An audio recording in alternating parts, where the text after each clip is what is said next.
पूर्वी खबर। रविंद्रनाथ टैगोर की 165वीं जयंती, रानीगंज में श्रद्धा और कला का संगम। विश्वकवि रविंद्रनाथ टैगोर की 165वीं जयंती के पावन अवसर पर शनिवार को रानीगंज का औद्योगिक क्षेत्र भक्ति और सांस्कृतिक चेतना से सराबोर रहा। शहर की प्रतिष्ठित संस्था आवृत्ति एकेडमी रानीगंज के तत्वावधान में सियारसोल राजबाड़ी मोड़ पर स्थित कविगुरु की संगमरमर की प्रतिमा पर भव्य माल्यार्पण समारोह आयोजित किया गया। इस गरिमामयी कार्यक्रम में रानीगंज के पूर्व मेयर अनूप मित्रा, प्रसिद्ध समाजसेवी प्रदीप कुमार नंदी, सलिल कुमार सिन्हा, बलराम रॉय, शिक्षक गुणमय फौजदार, दुलाल कर्माकर, कवि अचिंत्य मंडल और एकेडमी के प्रमुख अभिजीत दे सहित कई गणमान्य हस्तियों ने कवि को अपनी भावभीनी श्रद्धांजलि अर्पित की।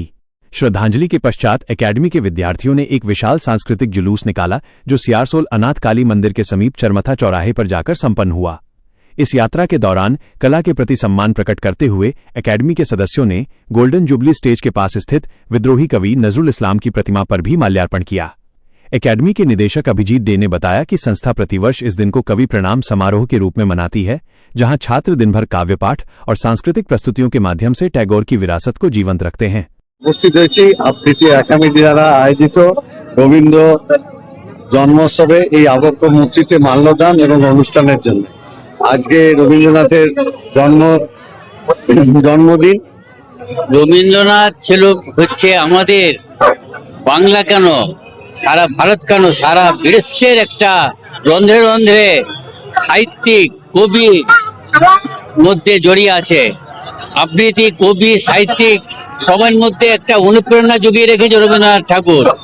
এইটা আমাদের যতদিন সূর্য চন্দ্র থাকবে ততদিন রবীন্দ্রনাথ ঠাকুরের নামও থাকবে।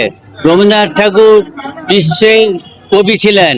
1912 সনে রবীন্দ্রনাথ ঠাকুর গীতাঞ্জলি কাব্য ইংরেজিতে অনুবাদ করেন। ইংরেজিতে অনুবাদ করার পরে বিশ্বের খেতাবে বিশ্বকবি হিসাবে নোবেল প্রাইজ পায়। বাজিয়ে রবি তোমার বিনে আনলো মালা জগৎ জিনে। রবীন্দ্রনাথ ঠাকুর জগৎকে জয় করে আমাদের ভারতবর্ষের মুকুটে বিশ্বের খেতাব এনে দিয়েছিলেন। এই বিশ্বের খেতাব ভারতবর্ষের প্রথমেই এনেছিলেন, যেটা ছিল আমাদের রবীন্দ্রনাথ ঠাকুর। রবীন্দ্রনাথ ছাড়া আমাদের রন্ধ্রে রন্ধ্রে কোনো রকম আমরা ভুলতে পারবো না। আমাদের অনুপ্রেরণা, আমাদের শিক্ষা, আমাদের সংস্কৃতি, আমাদের সমস্ত কিছু রবীন্দ্রনাথ ঠাকুরের মধ্যে। হ্যাঁ, রবীন্দ্রনাথের আজকে 166তম জন্মদিন, সেই জন্য এই আমাদের আবৃত্তি একাডেমির পক্ষ থেকে অ্যাকচুয়ালি অভিজিৎ আমাকে আগেই ফোন করেছিল, যার জন্য আমি এখানে আসতেও বাধ্য হয়েছি। আজকে সত্যি কথা বলতে কি একটাই জিনিস বলবো, রবীন্দ্রনাথ ছাড়া আমরা আমাদের জীবন, প্রতিটি মানুষের জীবন আমরা চালাতে পারি না। তার পিছনে অনেক কারণ আছে। যে রবীন্দ্রনাথ যেসব জিনিস রচনা করে গেছেন সারা জীবনে, আমার মনে হয় একটা মানুষ সারা জীবন ধরে পড়েও হয়তো শেষ করতে পারবে কিনা সন্দেহ আছে। যার জন্য ওনাকে তো নোবেল পুরস্কার এমনি এমনি নেওয়া হয়নি। উনি আমাদের মনের ভেতরে এমন কোথায় ঢুকে গেছেন যে বলার কিছু নেই। আজকে ওনার 166তম জন্মদিন, সেই হিসেবে একটাই কথা বলবো যে ওনার অনুপ্রেরণা নিয়ে আমরা যেন সবাই চলি।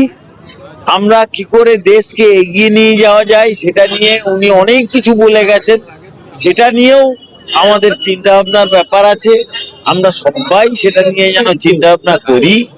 সবাই রবীন্দ্রনাথের ব্যাপার নিয়ে আমরা যদি চিন্তা ভাবনা করি তাহলে আমাদের দেশ, আমি মনে করি, অন্তত এগিয়ে যেতে বাধ্য। ধন্যবাদ, ভালো থাকুন সবাই, সুস্থ থাকুন, এই কামনা করে আমার বক্তব্য আমি শেষ করলাম। আমরা আজ এখানে দাঁড়িয়ে আছি Searsole sports and cultural association প্রতিষ্ঠিত রবীন্দ্র মূর্তির পাদদেশে। রানীগঞ্জবাসীর কাছে রবীন্দ্রনাথ শুধু নয়, রবীন্দ্রনাথ সারা বিশ্বের, কেননা রবীন্দ্রনাথ হচ্ছেন শ্রেষ্ঠ আইকন। রবীন্দ্র জন্মজয়ন্তী শুধু 25শে বৈশাখ নয়, সারা বছর ধরে চলে রবীন্দ্র স্মরণ মনন। আমরা এসেছি রবীন্দ্রনাথকে শ্রদ্ধা জানাতে মানে আমরা বাঙালি এবং বাংলা ভাষাভাষী এবং ভারতীয় রূপে নিজেকে শ্রদ্ধা জানাতে এসেছি। তাই রবীন্দ্র মননের দিনে, আজকের এই দিনে আমরা রবীন্দ্রনাথকে বলি, তোমারে স্মরণ করি আজ এ দারুণ দুর্দিনে হে বন্ধু। আমাদের তাকে দরকার, তার মনন দরকার, তার সত্য দরকার, তার আপনাদের মনে আছে নিশ্চয়ই সভ্যতার সম্পদ তিনি বলেছেন, মানুষে বিশ্বাস হারানো পাপ। हमारे चैनल को लाइक शेयर सब्सक्राइब करना ना भूलें और बेल आइकन को दबाना ना भूलें और देखते रहें पूर्वी खबर। पूर्वी खबर, नजर सब पर।